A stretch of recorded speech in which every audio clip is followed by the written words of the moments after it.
All right, listen up. Presented by Dempsey's Girls Sports Land, Middletown, Maryland. Ryan, I think we have the game of the year, the game of the NFL season on our hands. Already complete. Final score and everything, but I think we have it. Yeah, I would agree. I definitely think this Ravens and Browns game was the game of the year, even though we have, 3 weeks left in the NFL season? It is. I think 15, 16, and 17. Hey, before we get started, though, we want to thank everyone listening to this podcast. Again, I got an email about a day or two ago, and the numbers, I mean, it was amazing. I mean, just getting started. Ryan, the viewers, they spent 11,763 minutes watching our videos. What else can we say other than thank you? Yeah, for sure. Thanks to everybody listening to this podcast and supporting us so far. It's really been a blessing to do this podcast with you, and I hope we can keep it going. I know we can keep it going, and just thanks to everybody. So you are the reason why we're here today discussing this topic. Browns fans, I'm sorry we had to do it to you. This is it, Ryan. Browns and Ravens. We witnessed this game on Monday night. What I took away from this game, it reminded me of Baltimore's 2012 season when they turned the season around against the Giants at home at the end of the regular season, and they went on to win the Super Bowl. Ryan, a lot of headlines now are debating whether or not this was a turning point for Baltimore. Can they stay on this kind? I mean, the offense right now looks unstoppable again all of a sudden. Even though the defense allowed 42 points, was this a turning point for Baltimore? I think it can be a turning point for Baltimore for sure. Look at their schedule tomorrow. Of course, today's Saturday, so tomorrow they play the Jags. Then next week, the Giants. The final regular season game for them is the Bengals, and I think it's a really good chance that they win all three of those games and make it into the playoffs. I think with the Raiders losing, correct me if I'm wrong, but I believe that they're the 7th seed now with the Raiders losing this past Thursday night. So I think the Ravens... No, it's actually Dolphins. Dolphins are in 7th, and then you have the Ravens right behind them tied with identical records, 8-5. But no, the Raiders are actually dropped behind Baltimore now at 7-7.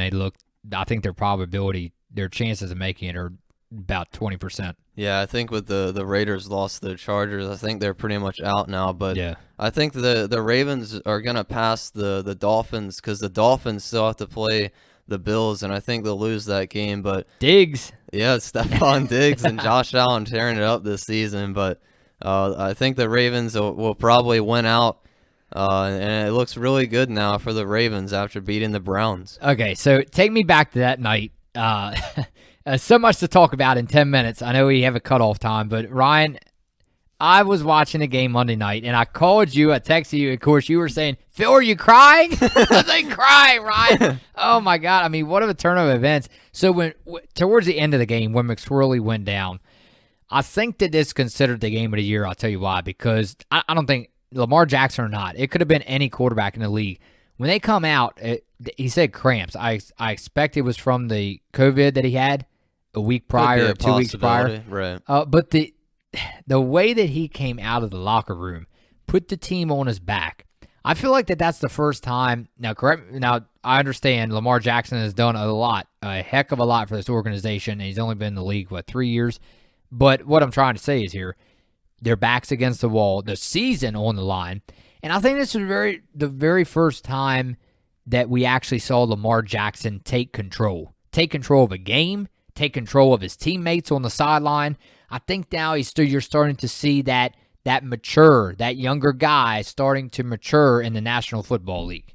Yeah, I would agree with that. This is really the first time that we've seen Lamar Jackson step up in a really clutch situation with, like you said, pretty much the season almost on the line, because the Ravens look really good now after this win to get in the playoffs. But to be honest with you, I thought the game was over when the Ravens scored in the third quarter with 4:21 left. J.K. Dobbins, 1-yard rushing touchdown. Ravens go up 34-20, and I didn't see the Browns coming back. But then they scored 2 touchdowns in a row. They take the lead with just above six minutes left in the fourth quarter, And I've just never seen something like that where Lamar Jackson goes out, Trace McSorley has to step in, and then Trace McSorley goes down like you mentioned, and Lamar Jackson comes running out of the tunnel onto the field on 4th down with under two minutes left in the 4th quarter with the game on the line, and he steps up and throws that big pass to Marquise Brown for 44-yard touchdown, and they go up and win the game off of that. It was crazy because the struggles that we were talking about for Hollywood Brown, and then all of a sudden he's like the hero of the game other than Jackson. I mean, talk about Hollywood came through in the clutch. I think on that 4th down, and I told you, I said, Ryan, I'm going to give you $10. No, I'm just kidding. I didn't say that. But I told you, Ryan, let's see how good your football IQ is. Why? Why did Hollywood get so wide open on a double coverage? It was two wideouts or 2 corners covering Hollywood on one of the final plays of the game. And you said, well, Phil, it's because they thought Lamar was going to run the ball. And that's right. You could watch replays over and over again. I think all 11 men on that defense started to move forward as soon as he ran around the edge. Jackson, that is. Yeah, I think that's why it's so hard to try to stop this offense sometimes, is just because of the running ability that Lamar Jackson poses to defenses. I think it's just so hard. I don't see any defensive player almost in the whole league. Maybe you could name a couple that can keep up to Lamar, but it's just so hard to stop Lamar from getting to the edge or even running up the middle for a 1st down. And that just gave Marquise Brown the opportunity to go up the field and get past the defense for that touchdown. So that makes it 5-2, identical records for the Browns and Ravens. Actually, no, excuse me. 5-2. The Browns are 5-2 at home. Ravens are 5-2 away from M&T Bank Stadium. Baltimore is now 8-5. Cleveland 9-4. Ryan, you put so much of the attention on Baltimore. Just turn the page for a second and focus on Cleveland. I mean, how great! Give credit to Baker Mayfield and these Cleveland Browns, because I don't know if you remember Week 1, I believe it was, these Ravens blew Cleveland out in Baltimore, but I just had that feeling, and I'm sure a lot of the world did, that this game was going to be a lot different. The Cleveland Browns are really, I think they're on a road to success for years to come if they hold on to this group of core players that they have right now. Yeah, and the Browns have kind of been the laughing stock of the league for a couple years. A lot more years. Decades. Yeah, a lot more years than a couple.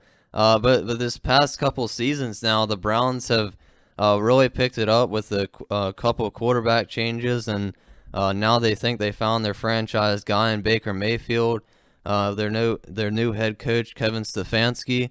They found their guy there. So, and when the Ravens scored that touchdown, it only took the Browns just under a minute to go down the field and throw or score a touchdown to Kareem Hunt. Yeah, to tie. You mean at the end there? Yeah, to tie the game at 42, and of course Lamar has to lead the Ravens down the field again to kick a Justin Tucker field goal. But you can tell that the Browns really improved a lot from that first game of the season, and I think this Browns team has a lot of potential to make a deep playoff run. Well, as we just learned today, Marcus Peters, I think it was, got fined for supposedly spitting on wide receiver Jarvis Landry. I have to take into account, yes, no matter what you think is right or wrong, that is definitely 100% wrong, and I'm really mad at Marcus Peters in that respect.